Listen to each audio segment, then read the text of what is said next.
देखिए, security lapses का प्रश्न नहीं है।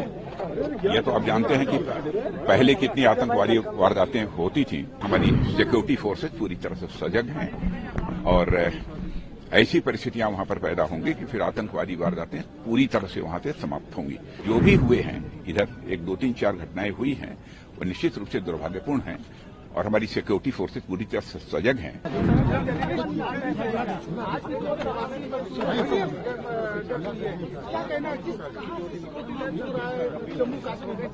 देखिए, सिक्योरिटी लैप्सेस का प्रश्न नहीं है। यह तो आप जानते हैं कि पहले कितनी आतंकवादी वारदातें होती थी। अब तो बहुत ये कहा जाए कि अब पहले के कंपैरिजन में बहुत ही नगण्य हुई हैं और हमारी सिक्योरिटी फोर्सेस पूरी तरह से सजग हैं और ऐसी परिस्थितियां वहां पर पैदा होंगी कि फिर आतंकवादी वारदातें पूरी तरह से वहां से समाप्त होंगी और जम्मू कश्मीर का तेजी से डेवलपमेंट भी होगा। जिस तरह से परिवर्तन हुआ जम्मू कश्मीर में इलेक्शन के बाद टेररिस्ट अटैक बढ़े हुए हैं, कुछ जो सिविलियन पर काफी अटैक हो रहे हैं। नहीं, देखो, ऐसा ये नहीं कह सकते कि बहुत बढ़े हुए हैं, लेकिन जो भी हुए हैं, इधर 1, 2, 3, 4 घटनाएं हुई हैं, वो निश्चित रूप से दुर्भाग्यपूर्ण हैं और हमारी सिक्योरिटी फोर्सेस पूरी तरह से सजग हैं और उसका जवाब भी दे रही हैं। ऐसा नहीं है कि उसका जवाब नहीं दिया जा रहा है।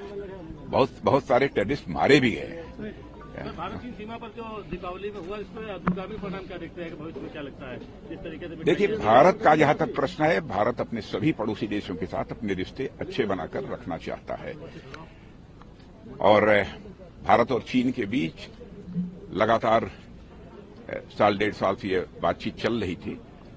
आर्मी के लेवल पर भी और डिप्लोमेटिक लेवल पर दोनों स्तर पर बातचीत चल रही थी। एक समाधान हो चुका है और साथ ही साथ अब डेमचौक पर तो पेट्रोलिंग का सिलसिला प्रारंभ हो गया है, भारत का भी और चाइना का भी, जिस रूप में होना चाहिए, और वैसे ही डेप्सांग का भी प्रारंभ होगा।